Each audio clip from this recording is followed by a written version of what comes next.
de Zer en Pin, comme ci-dessus. De plus, le Yesod d'Abba, qui est appelé Yaakov, parce que le partuf de ce nom se développera à partir de lui, moins le traverse. C'est la signification mystique de et se rendir à Haran, car Haran signifie ces trois noms Elohim. Le mot Haran, cependant, est en hébreu un seul mot, le mot pour Haran avec un « est » attaché comme suffixe. Le « est » supplémentaire dans le mot Haran signifie les 5 lettres d'Elohim. La valeur numérique de « est » est 5. Le sens du mot Haran indique également une conscience immature ou restreinte, car il signifie « colère », qui est causée par des étapes sévères de jugement, qui sont appelées Elohim. Le nom Elohim indique l'attribut de jugement et de justice de Dieu, qui incite sa colère. C'est la signification mystique du verset « ma gorge est desséchée », littéralement, c'est mise en colère. 4 quarts. Puisque la gorge exprime le nom Elohim, elle devient chaude et desséchée, tout comme l'idiome, pour colère en hébreu, est échauffement de la narine. De plus, le mot pour dessécher dans ce verset,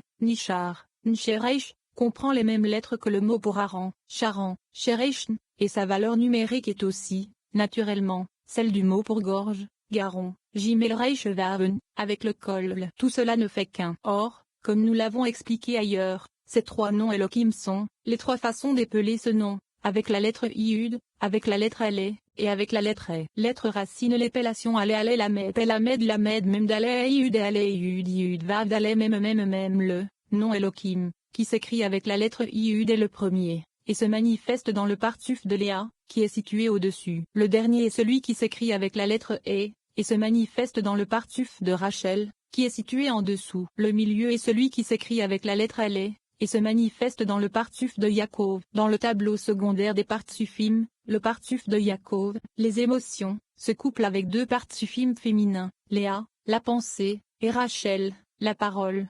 Comme Yaakov est le milieu des 3, il englobe les 2, le supérieur et l'inférieur, partufim. Par conséquent, la valeur numérique de Yaakov est 10 de plus que 2 fois celle d'Elohim, c'est-à-dire celle du mot pour talon, Ekev, Yaakov sans le Yud. Yaakov, Yud Ayin Kufbaï, égale 10 plus 70 plus 100 plus 2 égale 182 Ekev, Ayin Kufbaï, égale 70 plus 100 plus 2 égale 172 Elohim. Alelamed Ayin même, égale 1 plus 30 plus 5 plus 10 plus 40 égale 86.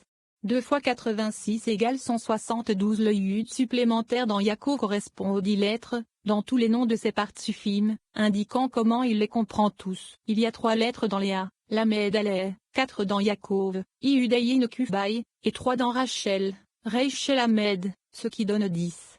Parasha Vayayetse, deuxième partie. La Parasha Vayayetse décrit la manière dont Jacob marie Léa et Rachel. À ce sujet, le Harizal discute de la question de la providence divine dans l'organisation des mariages. Dans le Midrash sur cette Parasha, il est écrit que Rabbi Yehuda bar Simon commença son discours en expliquant le verset suivant. Dieu fait habiter 2 individus dans une maison, il fait sortir les captifs de manière appropriée. Il poursuit, une certaine matrone, non juive, demanda un jour à Rabbi Yosi bar Shalafta, en combien de jours le saint, béni soit-il, a-t-il créé son monde? Le Midrash continue, en 6 jours, a-t-il répondu. Et que fait-il depuis? Le saint, béni soit-il, s'assoit et fait des appariements, répondit-il, attribuant la fille de tel homme à tel autre, la femme de tel autre à tel autre, les biens de tel autre à tel autre. Si c'est difficile, Raya-t-elle, moi aussi je peux faire la même chose. J'ai tant de serviteurs et de servantes, en un rien de temps, je peux les faire correspondre. Il lui dit,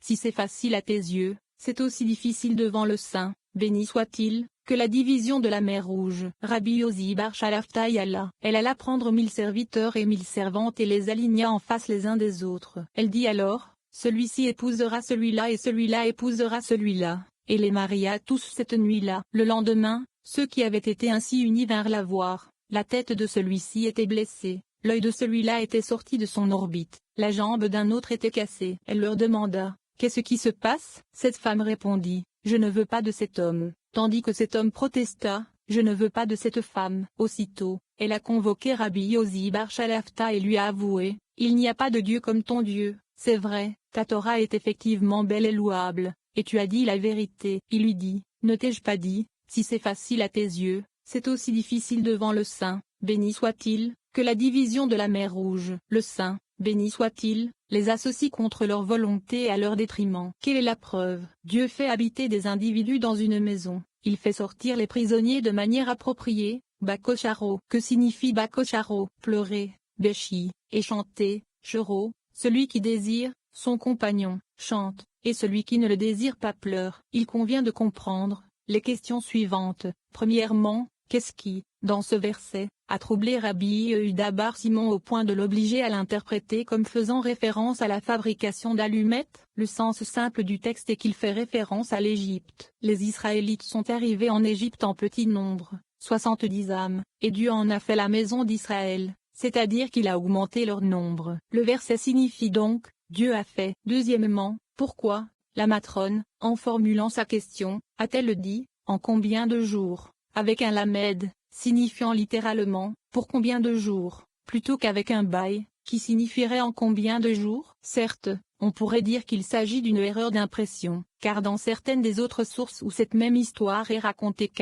le mot est écrit avec un bail. Mais il est préférable de le comprendre tel qu'il est écrit, d'autant plus que dans d'autres sources encore, il est écrit comme ici. Une autre question, pourquoi, Rabbi Yosi bar Shalafta, a-t-il apporté la Bereshit Rabbah 68:2.4? Preuve que Dieu a fait le monde en 6 jours. À partir du verset 46 jours, Dieu a fait 5 qui est tiré de la paracha Yitro. Dans la paracha Bereshit, tout le récit de la création est raconté en détail. Ceci s'est produit le premier jour, cela s'est produit le deuxième jour, etc. Et Dieu a terminé le 7e jour.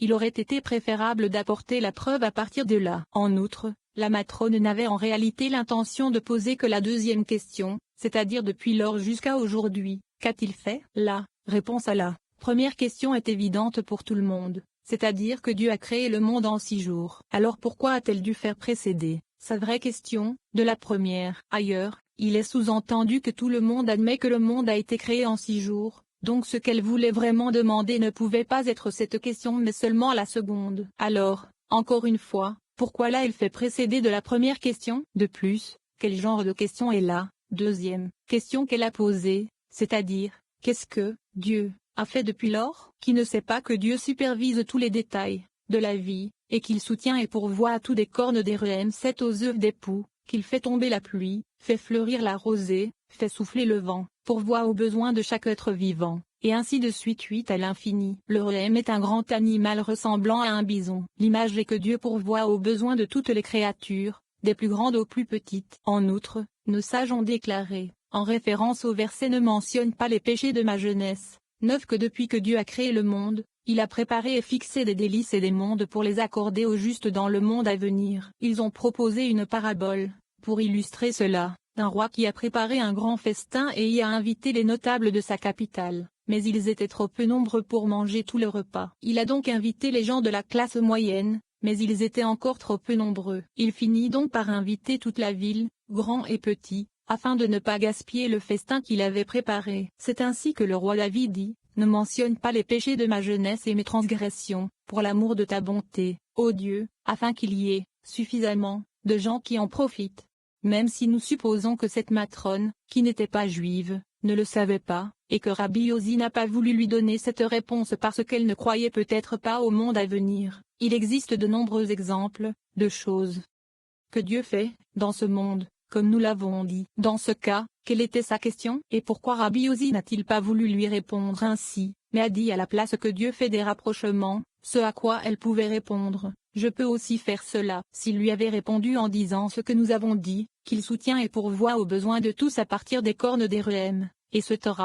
Moins elle n'aurait pas pu répondre, je peux aussi le faire. En outre, nos sages ont dit que toutes les âmes, à partir du moment où elles sont formées à partir de leur source céleste, à partir du lieu d'où elles ont été taillées 11, émergeant ensemble en tant que mâle et femelle. Ensuite, chaque moitié suit son propre chemin, le mâle vers un corps, et la femelle vers un autre, et ils finissent par se rejoindre dans ce monde, un tel avec un tel. Nous pouvons supposer qu'un tel mariage ne doit pas être forcé, contre leur volonté. Pourquoi, alors, le Midrash affirme-t-il que Dieu les associe contre leur volonté et à leur détriment? Une autre question, nous n'avons jamais vu personne se marier contre son gré ou à son détriment. Et l'occasion la plus joyeuse dans la vie d'une personne est le jour de son mariage et le jour de la joie de son cœur. Au moins, lorsque les gens se marient, ils le font avec le sentiment que c'est pour leur bien et qu'ils seront heureux. En outre, s'il est vrai que Dieu fait des mariages contre notre volonté, il ne devrait pas y avoir de récompense ou de punition pour accomplir ou éviter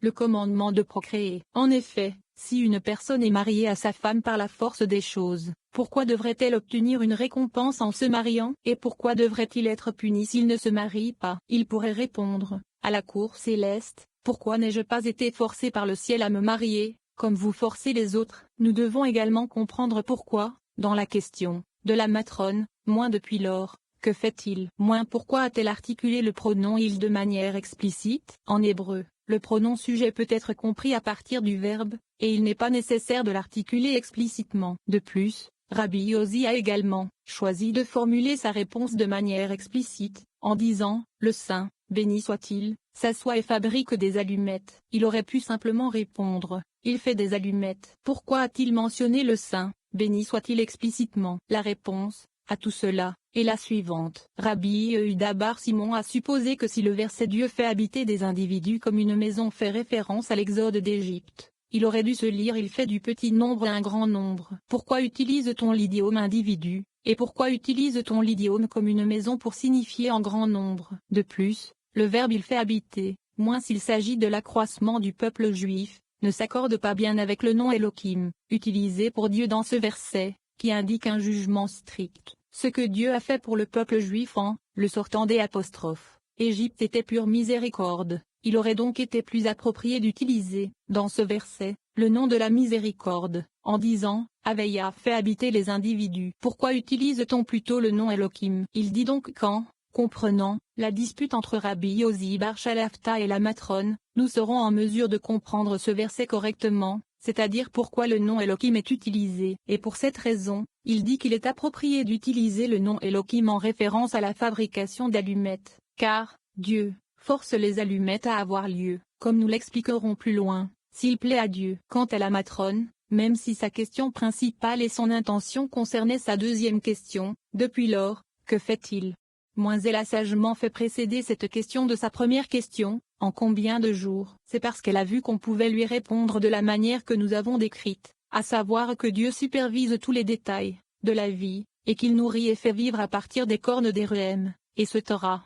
Elle a donc fait précéder cette question de « En combien de jours le Saint, béni soit-il, a-t-il créé son monde ?» Elle voulait dire « Nous ne pouvons pas dire que quelqu'un qui a accompli un si grand acte en seulement 6 jours s'est, depuis lors, occupé uniquement de détails aussi minuscules, car, puisqu'il est si puissant, cela ne peut pas lui prendre autant de temps et il doit lui rester encore beaucoup de temps. » Rabbi Yossi ben Shalafta a donc dû lui répondre qu'il est occupé à faire des allumettes, c'est-à-dire qu'en plus de tout ce qu'elle savait, que Dieu fait chaque jour, il fait cela aussi, et c'est une tâche difficile qui demande beaucoup de temps. En effet, Dieu doit orchestrer de nombreux réseaux complexes de coïncidences et de circonstances fortuites pour que les gens rencontrent et épousent les personnes qui leur correspondent. Cette explication s'accorde avec la lecture du texte, dans lequel la question de la matrone commence par la lettre Baï, qui signifie en combien de jours. Dans ce texte, Rabbi Yossi lui a également répondu en commençant par la lettre Baï, qui signifie en 6 jours. Mais selon la lecture textuelle dans laquelle elle a demandé pendant combien de jours, avec un lamed, et Rabbi Yossi lui a également répondu, pendant 6 jours, avec un lamed. Son intention était de demander pendant combien de jours était-ce l'intention de Dieu que le monde dure, puisqu'elle demandait à propos de Dieu, et qu'à ses yeux, 1000 ans sont comme 12 jours qui passent, et l'on sait que le monde existera pendant 6000 ans, 13 et 1 millier d'années après, elle sera désolée. Il s'ensuit qu'elle voulait en réalité demander pendant combien de millénaires le monde durera, car chaque millénaire est comme un jour aux yeux de Dieu.